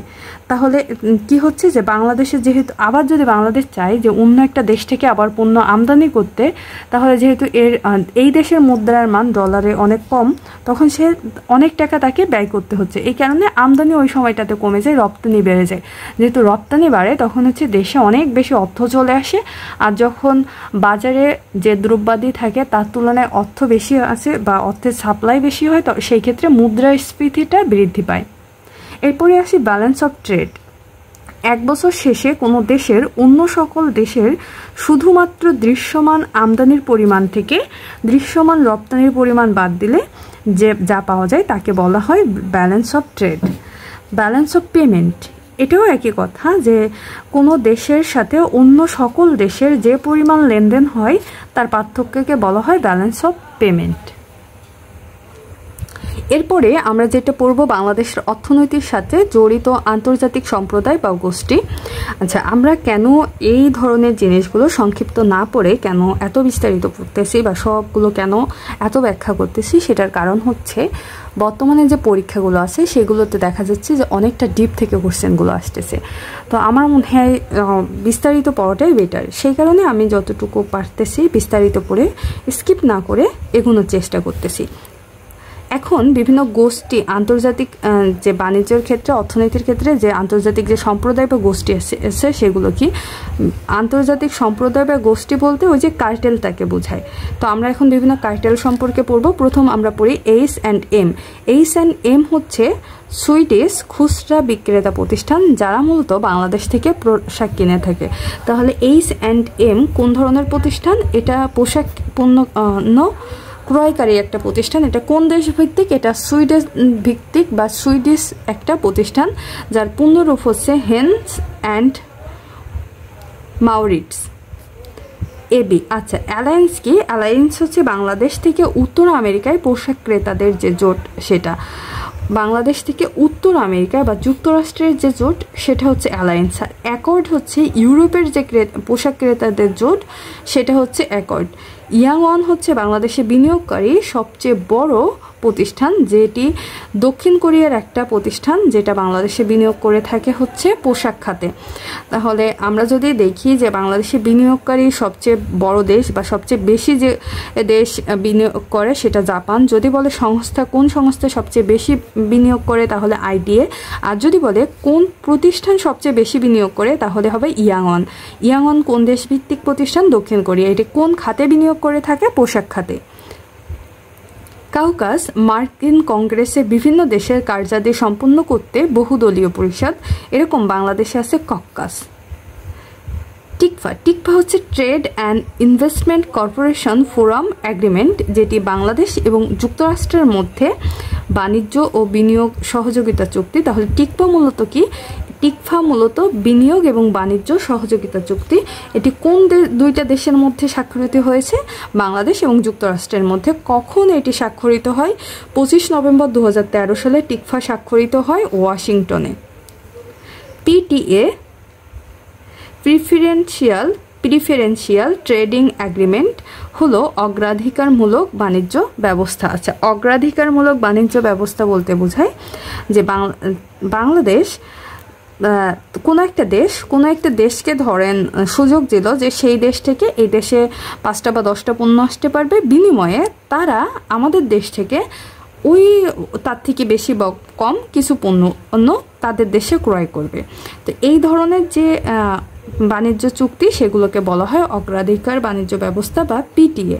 যেমন আমাদের উদাহরণস্বরূপ এখানে আছে বাংলাদেশের 100টি পণ্যে ভুটান এবং ভুটানের 34টি পণ্যে বাংলাদেশ জিএসপির সুবিধা দিবে, এই মর্মে 2020 সালের 6 ডিসেম্বর স্বাক্ষরিত হয়। TICCI বাংলাদেশে নিযুক্ত বিদেশি ব্যবসায়ীদের যে জোট সেটা হচ্ছে FICCI, বিদেশি ব্যবসায়ীদের জোটকে বলা হয় FICCI। টিফা আগেরটা পড়লাম আমরা টিকফা, এখানে একটা সি আছে, এখানে কিন্তু সি নাই। টিফা হচ্ছে trade and investment framework agreement, যেটা অস্ট্রেলিয়ার সাথে বাংলাদেশ 2021 সালে করে। টিকফা করে যুক্তরাষ্ট্রের সাথে 2013 সালে, এটা মূলত বিনিয়োগ বাণিজ্য সহযোগিতা চুক্তি। আর টিফা করে মূলত অস্ট্রেলিয়ার সাথে 2021 সালে। এটা কোন ধরনের চুক্তি স্বাক্ষর করে সেটা এখানে উল্লেখ নাই। চিপা হচ্ছে কম্প্রিহেন্সিভ ইকোনমিক পার্টনারশিপ এগ্রিমেন্ট, যেটা ভারতের সাথে বাংলাদেশের প্রস্তাবিত বাণিজ্য চুক্তি। তাহলে আমরা এখানে 3 ধরনের চুক্তি সম্পর্কে জানলাম, একটা টিকফা যুক্তরাষ্ট্রের সাথে, টিফা অস্ট্রেলিয়ার সাথে, চিপা ভারতের সাথে। LCG লোকাল কনসালটেন্ট গ্রুপ বাংলাদেশে নিযুক্ত দ্বিপাক্ষিক বা বহুপাক্ষিক দেশ ও দাতা গোষ্ঠীর জোটকে মূলত বলা হয় LGC। আর এর বর্তমান নির্বাহী সদস্য হচ্ছে ADB, Netherlands, Norway, USAID, UN এবং WB বা ওয়ার্ল্ড ব্যাংক। যে AC joint economic commission. BDF হচ্ছে বাংলাদেশ ডেভেলপমেন্ট ফোরাম, যেটি বাংলাদেশের উন্নয়নের জন্য নিয়োজিত একটি প্রতিষ্ঠান। আমরা কিন্তু এটা দেখছি যে এটার থেকে কোশ্চেন ছিল। এই ফোরামের সমন্বয়ককে BDF এর সমন্বয়ক হচ্ছে বিশ্বব্যাংক। এর প্রতিষ্ঠাকালীন নাম ছিল প্যারিস 8 গ্রুপ। এর BDF নামকরণ করা হয় 2001 সালে। যেহেতু প্যারিস থেকে কিন্তু আমাদের ফ্রান্সের নাম মনে আসে, কারণ ফ্রান্সের রাজধানী হচ্ছে প্যারিস। এই BDF এর যে উদ্যোক্তা সেটা ছিল, উদ্যোক্তা ছিল ফ্রান্স। নিয়মিত বৈঠকের সভাপতি ছিল বিশ্বব্যাংক। বর্তমানে বাংলাদেশের অর্থমন্ত্রী। 26টি দেশ এর সদস্য, এই BDF এর সদস্য আছে 26টি, পার্টনারশিপ আছে 4টি। সেই পার্টনারশিপগুলো হচ্ছে UNDP, ওয়ার্ল্ড ব্যাংক, ইউনিসেফ এবং ব্র্যাক। তাহলে BDF সম্পর্কে যেহেতু প্রিভিয়াস কোশ্চেন আসছে, তো এটা আমাদের আরও একটু গুরুত্ব দিয়ে বিস্তারিত দেখতে হবে। দেখা যায় যে এখান থেকে হয়তো আর এটা না আসলো যে বিশ্বব্যাংক এর BDF এর সমন্বয়ক, এটা না আসলো, কিন্তু বাকি এখান থেকে অনেক কিছু আসতে পারে। যেমন সদস্য কয়টি? সদস্য 26টি। পার্টনারশিপ কয়টি? 4টি। এই 4টে পার্টনারশিপের ভিতরে কি কি আছে? UNDP, world bank, UNICEF, BRAC. এবং প্রতিষ্ঠাকালীন এর নাম ছিল প্যারিস 8 গ্রুপ ও। আর এর প্রতিষ্ঠাতা দেশ হচ্ছে ফ্রান্স। এটি প্রতিষ্ঠিত হয় 1974 সালে। এটি মূলত কোন ধরনের প্রতিষ্ঠান? এটি বাংলাদেশের উন্নয়নে নিয়োজিত দেশ এবং প্রতিষ্ঠান, যে সকল প্রতিষ্ঠান আছে সেই সকল প্রতিষ্ঠানের জোট। বিটকয়েন কি? বিটকয়েন হচ্ছে ডিজিটাল মুদ্রা বা ক্রিপ্টোকারেন্সি। ক্রিপ্টোকারেন্সির স্বীকৃতি দানকারী প্রথম দেশ কোনটি? El Salvador. ক্রিপ্টোকারেন্সি ধারণাটি মূলত অর্থনৈতিক লেনদেন সম্পর্কিত। বাংলাদেশের সাথে বাণিজ্য বিনিয়োগ সহযোগিতা ফোরাম টিকফা স্বাক্ষর করে কোন দেশ? টিকফা স্বাক্ষর করে হচ্ছে যুক্তরাষ্ট্র। ভারত স্বাক্ষর করে বাংলাদেশের সাথে চিপা এবং টিফা স্বাক্ষর করে হচ্ছে অস্ট্রেলিয়া। আমদানি রপ্তানিকৃত পণ্যের উপর ধার্যকৃত করকে বলা হয় ট্যারিফ। আমদানি এবং রপ্তানিকৃত পণ্যের ওপর ধার্যকৃত করকে বলা হয় ট্যারিফ বা শুল্ক। আর যে অতিরিক্ত যে করটা ধার্য করা হয় তাকে বলা হয় প্যারা ট্যারিফ বা প্যারা শুল্ক। আর প্যারা ট্যারিফ শুধুমাত্র আমদানিকৃত পণ্যের ওপর করা হয়। প্যারা ট্যারিফ করা হয় শুধুমাত্র আমদানিকৃত, আর আমদানি এবং রপ্তানিকৃত উভয় পণ্যের উপরে যেটা করা হয় সেটা ট্যারিফ, আর অতিরিক্ত যেটা আমদানি পণ্যের উপরে করা হয় সেটা প্যারা ট্যারিফ। বাংলাদেশে নিয়োজিত দাতা গোষ্ঠীর জোটের নাম হচ্ছে LGC। এই BDF হচ্ছে বাংলাদেশে নিযুক্ত যতগুলো উন্নয়নের জন্য, বাংলাদেশের উন্নয়নের জন্য যে যতগুলো জোট আছে সেগুলোর নাম হচ্ছে এই BDF। আর TICCF হচ্ছে বাংলাদেশের নিযুক্ত যে বিদেশি ব্যবসায়ীদের জোট আছে সেটা TI না, FICCI, কেন জানি না একই শব্দ, আমি এফটাকে বারবার টিপ উঠতেছি। তাহলে FICCI হচ্ছে বাংলাদেশে নিযুক্ত বিদেশি যত ব্যবসায়ীদের জোট আছে, তাদের ব্যবসায়ীরা আছে তাদের জোট। ইয়াংঅন কোন খাতে বেশি বিনিয়োগ করে? ইয়াংঅন মূলত বাংলাদেশে পোশাক খাতে সবচেয়ে বেশি বিনিয়োগ করে থাকে। এটি দক্ষিণ কোরিয়া ভিত্তিক একটি প্রতিষ্ঠান। এরপরে আমরা পড়ব বাণিজ্য মন্ত্রণালয় সম্পর্কে, মিনিস্ট্রি অফ কমার্স। এটি গঠিত হয় 1972 সালে, আর প্রথম বাংলাদেশের বাণিজ্য মন্ত্রী ছিলেন মুজিবনগর সরকারের M মনসুর আলী। আমরা এখান থেকে কিছু পূর্ণরূপ দেখব এবং তাদের সালগুলো যতটা পারা যায়, যেখানে দরকার আমি বলবো যে এটা একটু মনে রাখবেন, সেগুলো মনে রাখলেই হবে, আশা করি আর লাগবে না। BTTC Bangladesh trade and tariff commission, এটি 1973 সালে প্রতিষ্ঠিত হয়। এটি মূলত মনে রাখতে হবে এই কারণে, বাণিজ্য ভিত্তিক প্রথম যে মন্ত্রণালয় বা দপ্তর সেটি হচ্ছে এই BTTC Bangladesh trade and tariff commission, স্বাধীন বাংলাদেশের প্রথম বাণিজ্য ভিত্তিক সংগঠন BTTC, যেটি 1973 সালে প্রতিষ্ঠিত হয়। EPB এক্সপোর্ট প্রমোশন ব্যুরো বা রপ্তানি উন্নয়ন ব্যুরো, এটি 1977 সালে প্রতিষ্ঠিত হয়। এক্সপোর্ট প্রমোশন ব্যুরো বা রপ্তানি উন্নয়ন ব্যুরো EPB। তাহলে EPB কোন ধরনের প্রতিষ্ঠান? এটি রপ্তানি উন্নয়নের জন্য কাজ করে থাকে। EPB প্রতিষ্ঠিত হয় কত সালে? 1977 সালে। TCB trading corporation of Bangladesh, অর্থাৎ বাজার মূল্য নিয়ন্ত্রণ করে কোন প্রতিষ্ঠান? TCB। বাজার মূল্য নিয়ন্ত্রণ করে কোন প্রতিষ্ঠান? TCB trading corporation of Bangladesh. IECD import and export control department, যেটি আমদানি এবং রপ্তানি প্রধান নিয়ন্ত্রকের দপ্তর। তাহলে IECD কি কাজ করে? আমদানি এবং রপ্তানি যে পণ্যগুলো আছে সেগুলো নিয়ন্ত্রণের কাজ করে এই IECD। BFTI Bangladesh foreign trade institute, যেটি গঠিত হয় 2003 সালে। FBCCI মূলত the federation of Bangladesh chamber of commerce and industries, এটি বাংলাদেশের ব্যবসায়ীদের শীর্ষ সংগঠন। বাংলাদেশের ব্যবসায়ীদের শীর্ষ সংগঠন হচ্ছে FBCCI, কিন্তু যদি বলা হয় আন্তর্জাতিক বা বিদেশি ব্যবসায়ীদের যারা বাংলাদেশে ব্যবসা করে তাদের যে শীর্ষ সংগঠন সেটা হচ্ছে FICCI। এটুকু মনে রাখলে হবে, এটা সাল মনে রাখা লাগবে না। ICMAB, এটি মূলত the institute of cost and management accounts of Bangladesh. এটার কোথায় অবস্থিত? এটি 1951 সালে প্রতিষ্ঠিত হয়, নীলক্ষেত। এটা এত মনে রাখা লাগবে না, এটা অতটা গুরুত্বপূর্ণ না। ICAB হচ্ছে মূলত বাংলাদেশের পেশাজীবী হিসাব বিজ্ঞানীদের যে জাতীয় সংস্থা, সেটা হচ্ছে ICAB। এটি the institute of chartered accountants of Bangladesh, তাদের সংগঠন। এটি পেশাজীবী হিসাব বিজ্ঞানীদের যে সংস্থা, সেটা হচ্ছে ICAB।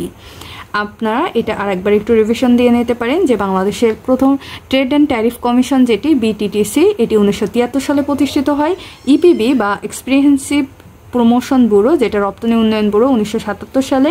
TCB trading corporation Bangladesh, যেটার মূল কাজ হচ্ছে বাজার মূল্য নিয়ন্ত্রণ করা।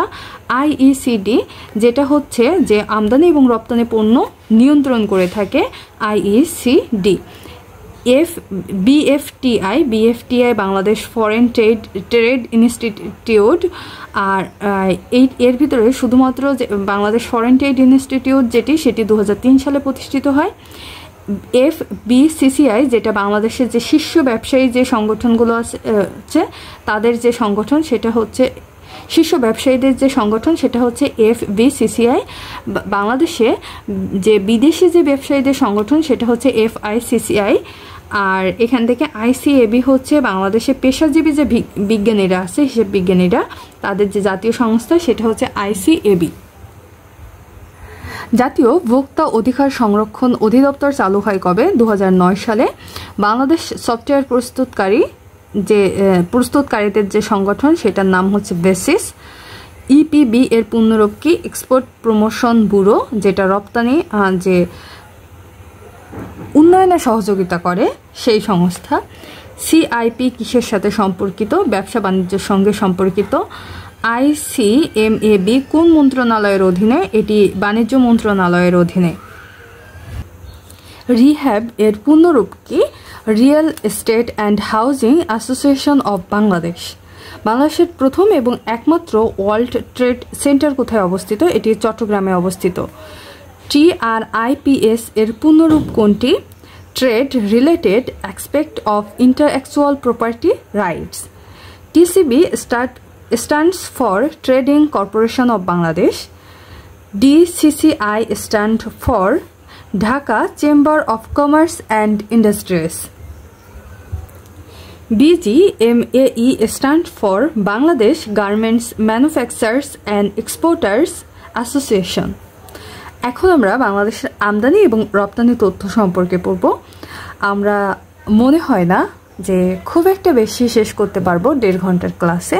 আমি আন্তরিকভাবে দুঃখিত, এই ক্লাসের ডিউরেশনটা অনেক বেশি হবে এবং আরও 2টা পার্টে আমাকে ভাগ করতে হবে। আর আমি এই ক্লাস থেকে অর্থাৎ এরপরে যে ভিডিওগুলো আমি করব কোনো ক্লাসে আর কথার যে স্পিড এটা বাড়িয়ে দেব না। আমি আশা করি আপনারা উপকৃত হলে এটা ধৈর্য সহকারে দেখবেন আর অবশ্যই বাইরে অন্যদের সাথে শেয়ার করবেন। বাংলাদেশের সবচেয়ে বেশি বৈদেশিক মুদ্রা অর্জন করে বাংলাদেশ তৈরি পোশাক খাত থেকে। বাংলাদেশের তৈরি পোশাকের বৃহত্তম বাজার হচ্ছে যুক্তরাষ্ট্র। বাংলাদেশ সবচেয়ে বেশি রপ্তানি করে যুক্তরাষ্ট্রে এবং দ্বিতীয় বেশি রপ্তানি করে ইউরোপীয় ইউনিয়নে। তবে যদি আমরা স্পেসিফিকভাবে বলি যে ইউরোপীয় ইউনিয়নের কোন দেশে, তখন উত্তর হবে জার্মানি। বাংলাদেশ সবচেয়ে বেশি আমদানি করে চীন থেকে আর সবচেয়ে বেশি রপ্তানি করে যুক্তরাষ্ট্রে।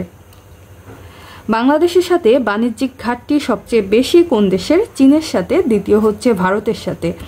বাণিজ্য ঘাটতি মানে কি? অর্থাৎ যে দেশ থেকে রপ্তানি করে বেশি কিন্তু আমদানি করে বেশি কিন্তু রপ্তানি করে কম, অর্থাৎ আমদানি এবং রপ্তানির যে পার্থক্য সেটা অনেক বেশি, যার কারণে বাণিজ্য ঘাটতি হচ্ছে সবচেয়ে বেশি চীনের সাথে এবং দ্বিতীয় সবচেয়ে বেশি আমদানি করে ভারত থেকে, বাট রপ্তানিও করে কম হচ্ছে ভারতে। সবচেয়ে বেশি বৈদেশিক মুদ্রা অর্জন করে যুক্তরাষ্ট্র থেকে। বাংলাদেশ দেশ হিসেবে সবচেয়ে বেশি সাহায্য পায় জাপান থেকে এবং সংস্থা হিসেবে IDA থেকে। আর যদি বলে কোন প্রতিষ্ঠান থেকে আর কোন সম্প্রদায় থেকে সবচেয়ে বেশি আসে, তাহলে সেটা হবে LGC। যে LGC মূলত হচ্ছে বাংলাদেশের দাতা যে গোষ্ঠী আছে সেই দেশ এবং সংস্থাগুলোর সংগঠন হচ্ছে LGC। 22-23 অর্থ বছরের রপ্তানি প্রবৃদ্ধি ধরা হয়েছিল কত? এটা আমাদের লাগবে না, আমাদের বর্তমানে যেটা লাগবে 8.58 প্রবৃদ্ধির হার। বাংলাদেশের রপ্তানি আয়ের শীর্ষ হচ্ছে পোশাক শিল্প বা তৈরি পোশাক, দ্বিতীয় চামড়া, তৃতীয় হোম টেক্স, চতুর্থ পাট এবং পাটজাত দ্রব্য এবং পঞ্চম হচ্ছে কৃষিপণ্য। আমাদের আমদানি রপ্তানির যে আয় এখানে দেওয়া আছে তথ্য, আমরা আপাতত এটা পড়ব না।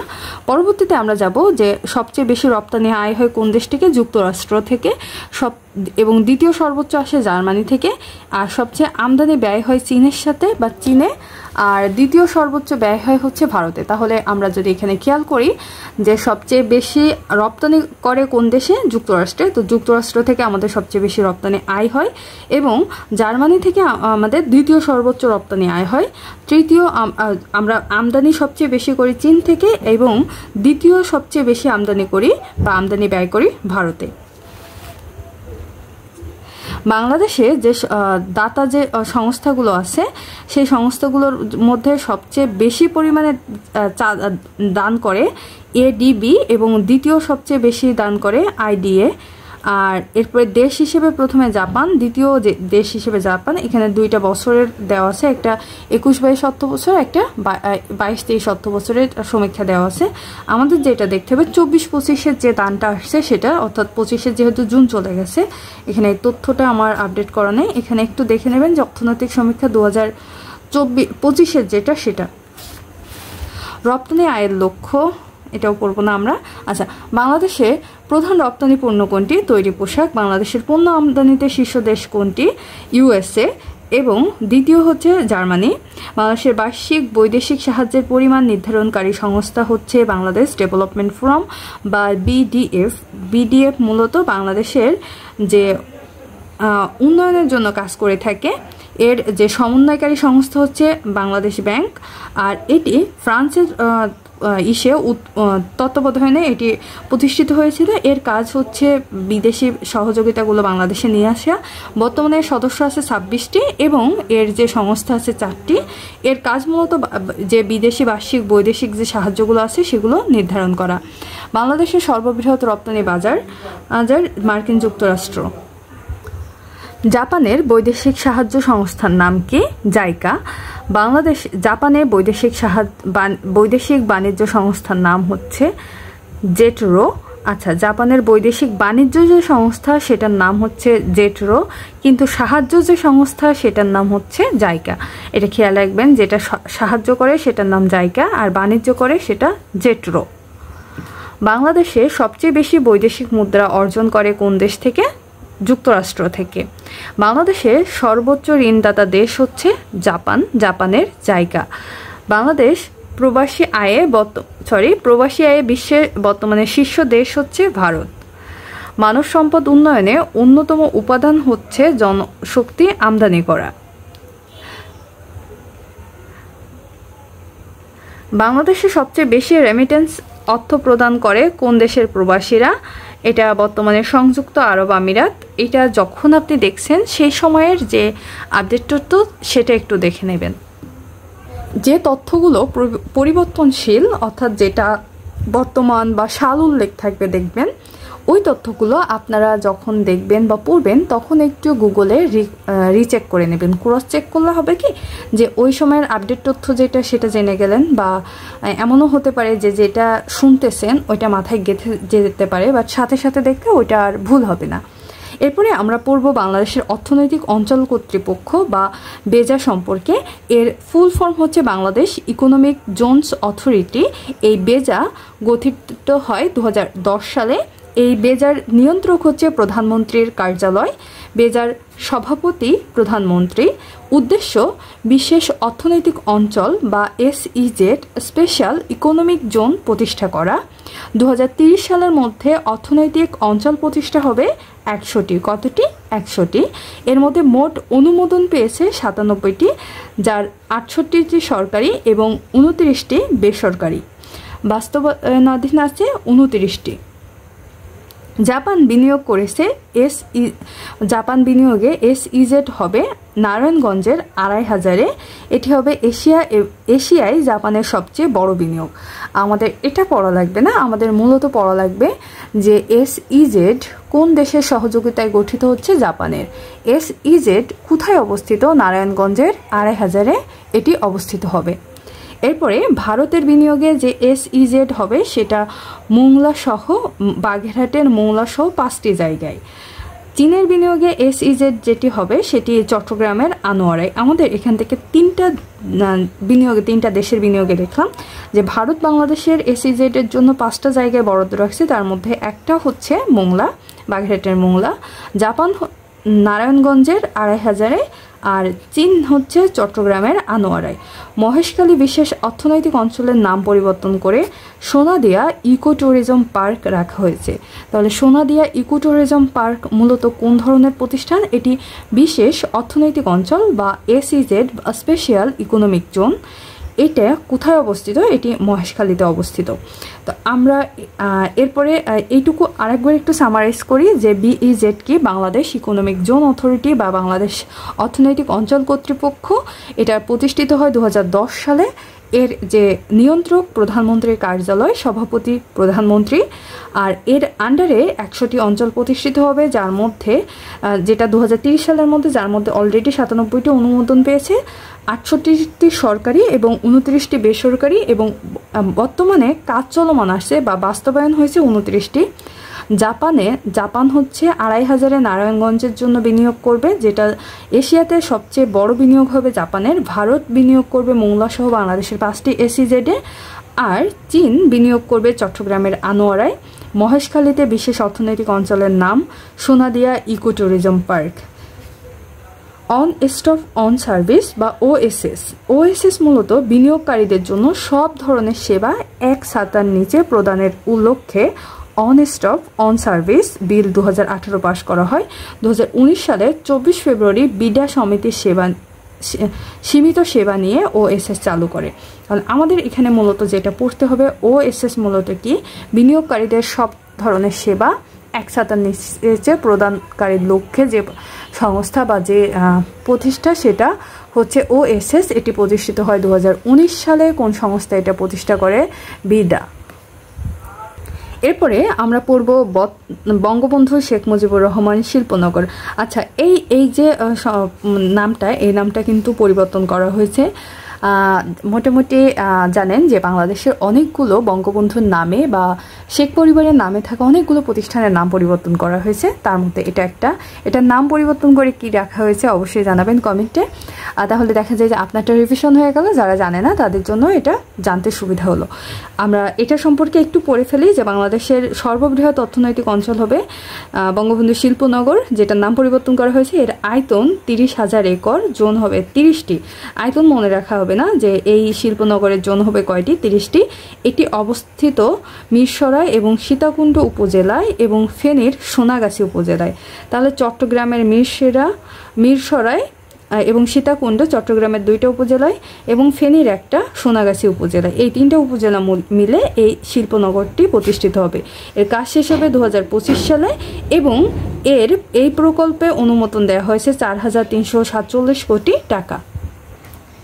আমরা এবার পড়ব রপ্তানি প্রক্রিয়াজাতকরণ অঞ্চল বা ইপিজেড সম্পর্কে। এর ফুল ফর্ম হচ্ছে এক্সপোর্ট প্রসেসিং জোন। এটি মূলত রপ্তানিমুখী শিল্প প্রতিষ্ঠানাদি স্থাপনের জন্য নির্ধারিত বিশেষ এলাকাকে বলা হয় ইপিজেড। অর্থাৎ এই ইপিজেডের মূল লক্ষ্য হচ্ছে যে ধরনের শিল্পগুলো বা যে ধরনের পণ্যগুলো রপ্তানি করা যাবে, সেই ধরনের শিল্প প্রতিষ্ঠান বা পণ্যগুলোকে একটা বিশেষ এলাকাতে আবদ্ধ করার জন্য যে প্রতিষ্ঠান, সেটা যে অঞ্চল, সেটা হচ্ছে ইপিজেড, এক্সপোর্ট প্রসেসিং জোন। দেশে ইপিজেড প্রতিষ্ঠার লক্ষ্যে সংসদে আইন প্রণীত হয় কত সালে? 1980 সালে। তাহলে ইপিজেডে প্রতিষ্ঠার লক্ষ্যে আইন প্রণীত হয় 1980 সালে। আচ্ছা, ঠিক 100 বছর আগে একজন কবির জন্ম আছে 1880 সালে। তিনি কে? কমেন্টে জানাবেন, কারণ তার থেকে অনেক বেশি কোশ্চেন আসে। তার জন্ম এবং মৃত্যু যে তারিখ, সেটাও বেশ গুরুত্বপূর্ণ। কবি সম্পর্কে জানাবেন। আচ্ছা, যখন পড়বেন, যেহেতু আমাদের একটার সঙ্গে আরেকটা সাবজেক্ট যদি রিলেট করে পড়া যায় বা একটা ডেটের সঙ্গে আরেকটা ডেট, ওই ডেটগুলো খুব একটা বেশি আমরা ভুলি না, যার কারণে বাংলায় এখানে অপ্রাসঙ্গিক হলেও এই 1980 দেখে 1880টা মনে আসলো। বাংলাদেশে মোট ইপিজেড কতটি? বাংলাদেশে 10টি, আমরা অলরেডি পড়ে আসছি। সরকারি 2টি, সরকারি 1টি, বেসরকারি 2টি। প্রথম যে ইপিজেড সেটি চট্টগ্রামের পতেঙ্গায় অবস্থিত বা হালি শহরে অবস্থিত হয়। এটি 1983 সালে, অর্থাৎ প্রথম 580-তে, তার 3 বছর পরেই এটি স্থাপিত হয়। বাংলাদেশের ইপিজেড সমূহের ব্যবস্থাপনা বা নিয়ন্ত্রণ করে বেবজা। বাংলাদেশের একমাত্র কৃষিভিত্তিক ইপিজেড সেটা হচ্ছে উত্তরা ইপিজেড, যেটি নীলফামারীতে অবস্থিত। বাংলাদেশের 2টি বেসরকারি ইপিজেড আছে। এই 2টা ইপিজেড হচ্ছে আর ইপিজেড এবং কে ইপিজেড। আর বলতে বোঝায় রাঙ্গুনিয়া ইপিজেড, যেটি চট্টগ্রামে। এটি দেশের প্রথম বেসরকারি ইপিজেড, রাঙ্গুনিয়া ইপিজেড। আর কে ইপিজেডও চট্টগ্রামে, তবে এটি হচ্ছে দেশের বৃহত্তম ইপিজেড। এখানে মনে রাখতে হবে, আয়তনে বাংলাদেশের বৃহত্তম ইপিজেড কোনটি? কোরিয়ান ইপিজেড বা কে ইপিজেড। আর বাংলাদেশের প্রথম বেসরকারি ইপিজেড কোনটি? রাঙ্গুনিয়া ইপিজেড। কোশ্চেনগুলো মূলত আসে যেটার উল্লেখযোগ্য কোনো একটা বৈশিষ্ট্য আছে বা যেটা সবার থেকে ব্যতিক্রম, সেখান থেকে। তাহলে আমরা দেখলাম যে রাঙ্গুনিয়া ইপিজেড বাংলাদেশের প্রথম বেসরকারি ইপিজেড এবং কে ইপিজেড বা কোরিয়ান ইপিজেড বাংলাদেশের বৃহত্তম ইপিজেড। এর আয়তন 2492 একর। এর উদ্বোধন হয় 3 আগস্ট 1999। দুইটাই কিন্তু 1999 সালেই প্রতিষ্ঠিত হয়েছে। এই কোরিয়ান ইপিজেডের যে প্রতিষ্ঠা করেছে ইয়াংওয়ান গ্রুপ, যেটা দক্ষিণ কোরিয়া ভিত্তিক একটা গ্রুপ। তাহলে কোরিয়ান ইপিজেড দক্ষিণ কোরিয়া, এটাতে সমস্যা হবে না, কোরিয়া মনে থাকবে, সাউথ কোরিয়া। আর কিন্তু মনে রাখতে হবে হচ্ছে এই ইয়াংওয়ান গ্রুপ। তাহলে কে ইপিজেড প্রতিষ্ঠা করছে কোন গ্রুপ? সেটা হচ্ছে ইয়াংওয়ান গ্রুপ। 8টা যে সরকারি যে ইপিজেড আছে, সেই ইপিজেডগুলো হচ্ছে চট্টগ্রাম, ঢাকা, মোংলা, কুমিল্লা এরপরে ঈশ্বরদী, উত্তরা, আদমজি এবং কর্ণফুলী। আচ্ছা, এখানে আমরা যখন কে ইপিজেড সম্পর্কে পড়ছি, এখানে আমরা বললাম যে এটি বৃহত্তম ইপিজেড না, বাংলাদেশ আয়তনে বাংলাদেশের বৃহত্তম ইপিজেড। তো এখানে আমরা যদি এর যে একর দেখি 2492 একর জমিতে অবস্থিত, এটা সবচেয়ে বড় একটা জায়গা জুড়ে। আর বাংলাদেশের সবচেয়ে ছোট যে ইপিজেড সেটা হচ্ছে কর্ণফুলী ইপিজেড, যেটা মাত্র 209.6 একর জমিতে অবস্থিত। আর আয়তনে যে বাংলাদেশের যে সরকারি ইপিজেডগুলো আছে তার মধ্যে সবচেয়ে বড় ইপিজেড হচ্ছে চট্টগ্রাম ইপিজেড। বাট যদি সমন্বিতভাবে বলে যে সবচেয়ে বড় ইপিজেড কোনটি, সেইটা হবে কোরিয়ান ইপিজেড। আসলে পড়ার সময় আমাদের অনেকটা বেশি একটু খেয়াল রেখে রেখে পড়া লাগবে, তাহলে ভুল হবে না। আর আমরা উত্তরা ইপিজেড সম্পর্কে যেটা মনে রাখবো যে এটি বাংলাদেশের একমাত্র কৃষিভিত্তিক ইপিজেড। কি ভিত্তিক? কৃষিভিত্তিক। আর এখানে যে চট্টগ্রাম ইপিজেড, এটা হচ্ছে প্রথম ইপিজেড, এটি বাংলাদেশের প্রথম ইপিজেড। এছাড়াও বাংলাদেশের সবচেয়ে বৃহত্তম যে ইপিজেড নির্মাণ করা হবে সেটি পটুয়াখালীতে। পরবর্তী যে দুইটা ইপিজেড হবে, একটা যশোরে আর একটা গাইবান্ধাতে। বেবজার তথ্য অনুযায়ী ইপিজেড থেকে মোট রপ্তানির সিংহভাগই করা হচ্ছে দুইটা ইপিজেড থেকে, একটা চট্টগ্রাম আর একটা ঢাকা। দেশের একমাত্র কৃষিভিত্তিক ইপিজেড কোন জেলায় অবস্থিত? নীলফামারীতে, যেটার নাম হচ্ছে উত্তরা ইপিজেড। বেবজা অর্থ কি? Bangladesh export processing zone authority. আর ইপিজেড হচ্ছে export processing zone authority, export processing zone. আর এটার যে মালিকানা সেটা হচ্ছে BEPZA, Bangladesh export processing zone authority. ইপিজেডে চালু শিল্পের মধ্যে সর্বোচ্চ বিনিয়োগ করা হয় কোন শিল্পে? তৈরি পোশাক শিল্পে। বাংলাদেশে এক্সপোর্ট প্রসেসিং জোন কার্যক্রম শুরু হয় 1983 থেকে। আর সংসদে আইন পাশ হয় হচ্ছে 1980 সালে। সংসদে আইন পাশ হয় 1980 সালে। আর এখান থেকে কার্যক্রম শুরু হয়। প্রথম সেটা হচ্ছে চট্টগ্রামের হালি শহরে যে ইপিজেড সেটা গঠিত হয়। ডি ইপিজেড কোথায় অবস্থিত? ডি ইপিজেড মূলত ঢাকার সাভারে অবস্থিত। বঙ্গবন্ধু শেখ মুজিবুর রহমান শিল্পনগর কোথায় অবস্থিত? এটি মিশরে অবস্থিত। এটার নাম পরিবর্তন হয়েছে, নামটা কিন্তু জানতে চাওয়া হয়েছে, অবশ্যই আপনারা নামটা জানাবেন। G2G এর উদ্যোগে বাংলাদেশের অর্থনৈতিক অঞ্চল প্রতিষ্ঠা করা হয়েছে কোন দেশ? বাংলাদেশে বিশেষ অর্থনৈতিক অঞ্চল প্রতিষ্ঠা করেছে, এখানে সবগুলো। ভারত করছে 5টা, জাপান বাংলাদেশের নারায়ণগঞ্জের 2500-এ করছে এবং চীন হচ্ছে চট্টগ্রামের আনোয়ারাতে করছে। SEZ বা বিশেষ যে স্পেশাল ইকোনমিক জোন।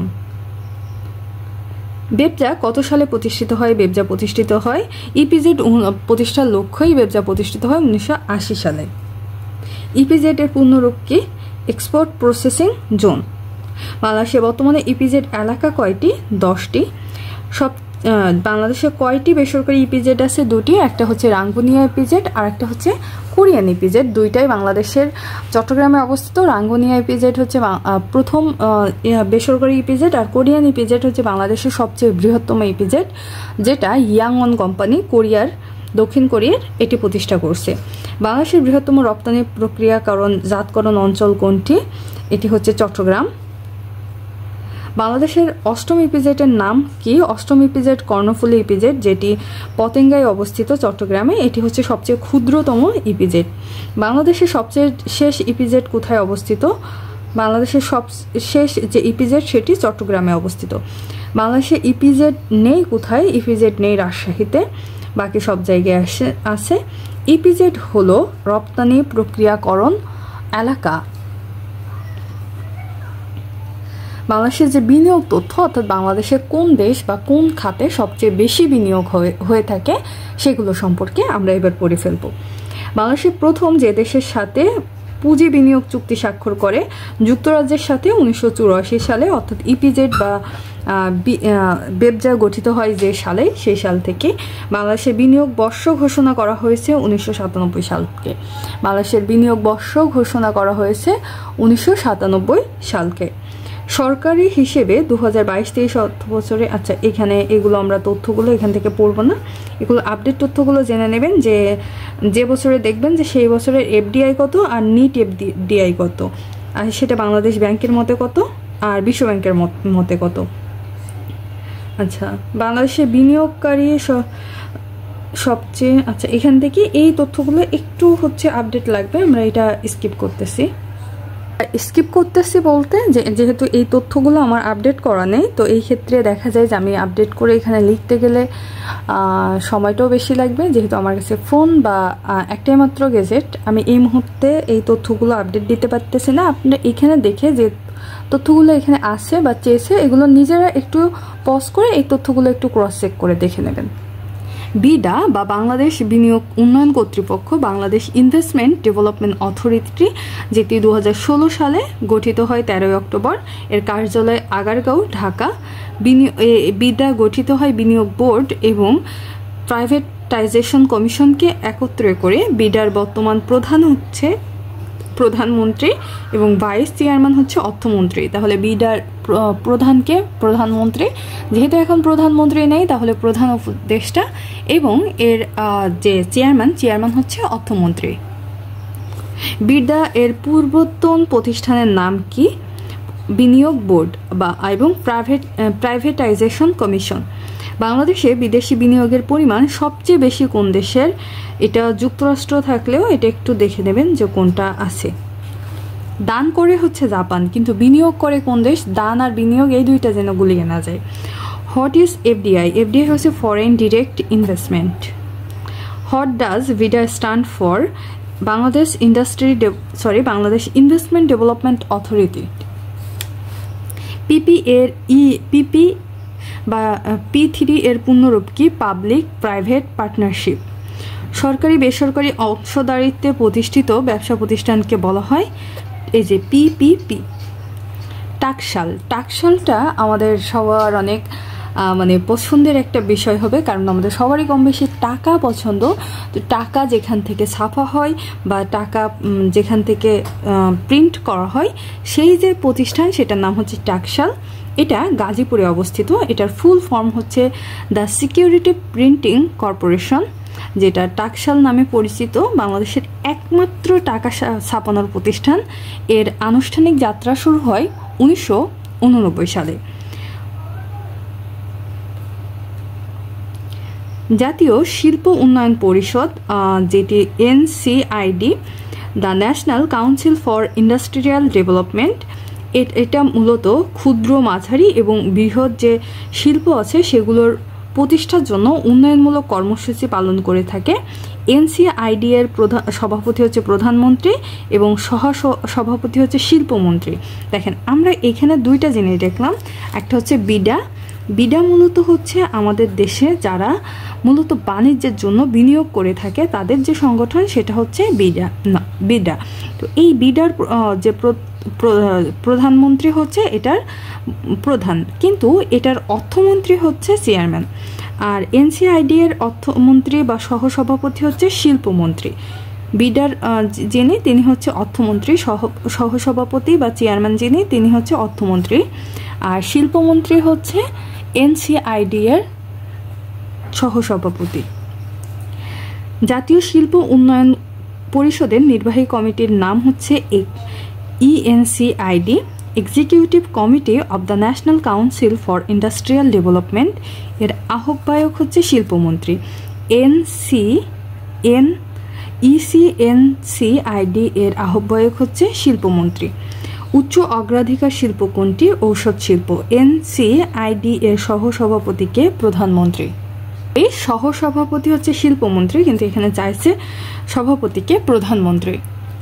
বাংলাদেশের সংরক্ষিত শিল্প কোনটি? অর্থাৎ চাইলেই যে শিল্পটা আমরা সর্বোচ্চ পরিমাণে ব্যবহার করতে পারবো না, সেটা হচ্ছে সিকিউরিটি প্রিন্টিং বা টাকশালটা হচ্ছে মূলত সংরক্ষিত শিল্প।